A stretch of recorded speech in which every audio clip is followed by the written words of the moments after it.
Hansel and Gretel. Listen and practice. Once upon a time, there lived a poor woodcutter. He lived in a tiny village near a forest, with his 2 children and his second wife. The children were called Hansel and Gretel. Hansel was Gretel's big brother. One day, they had no more food. The woodcutter's wife said to him that they must send the children into the forest. She wanted them to be lost forever. Then she and the woodcutter would have more food to eat. Hansel heard his wicked stepmother talking. He went outside and filled his pockets with little white pebbles. The next day the woodcutter and his wife took the children into the forest. The woodcutter wasn't happy about leaving his children, but his wife made him. So Hansel and Gretel were left all alone. Night fell and it grew cold. Gretel began to cry. "Don't worry," said Hansel. "Hold my hand and I'll get us home." As they had walked into the forest that morning, Hansel had dropped a trail of white pebbles.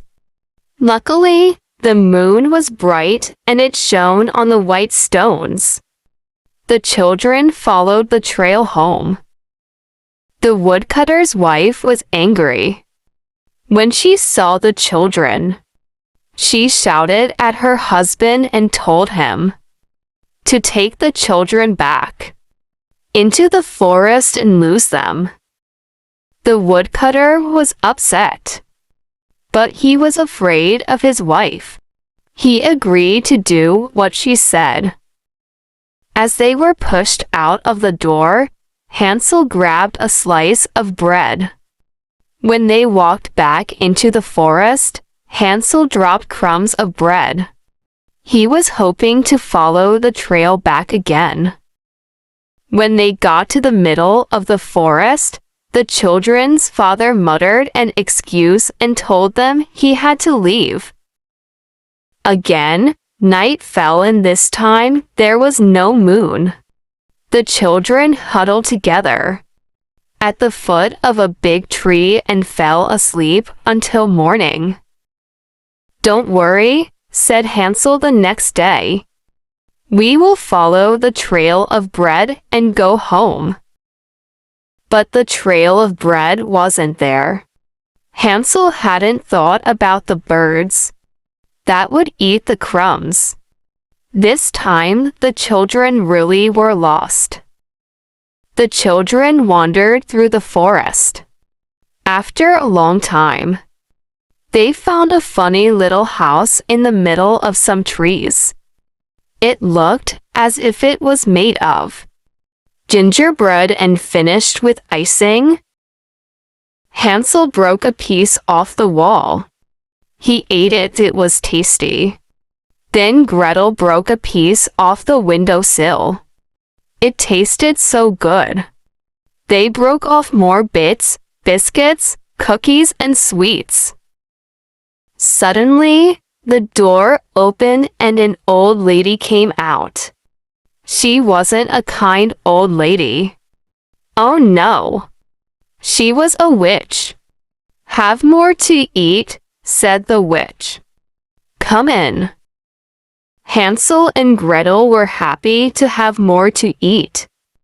The witch gave Hansel and Gretel lots to eat. She gave them lots and lots to eat. She gave them far too much to eat. The evil witch planned to bake the 2 children in her oven and eat them. However, she thought they would taste better if they were not so thin. She wanted to feed them up and eat them when they were fatter. Every day for weeks, the witch gave the children lots of food. She made Gretel clean the house, and she locked Hansel in a cage. Every night she would ask too. squeeze Hansel's finger to feel how fat he was getting. The witch couldn't see very well. She needed to feel Hansel's finger instead of just looking at him. Hansel was clever, though. He kept an old chicken bone in his pocket. Every night, he let the witch squeeze that instead of his finger. The witch was angry that Hansel never seemed to get fatter. One day, the witch was tired of waiting for Hansel to fatten up. She lit her oven so that she could roast the boy and have a tasty meal. She opened the oven door and peered inside to check it was hot. As the witch bent down, Gretel ran across the room and pushed her inside the oven. The little girl slammed the oven door. Clang! The witch was trapped. Gretel searched the gingerbread house. It was filled with cakes and sweets. In one room, she found chests filled with gold. Gretel found the key to Hansel's cage. She set her brother free. The children filled their pockets with as much gold as they could carry and set off. For 2 whole days, the children searched the forest. Finally, they found their home and saw their father. He was happy to see them and said that their stepmother had gone away. Hansel and Gretel had found their way home. They were never hungry or poor again. Thank you for listening. Please subscribe, share and like.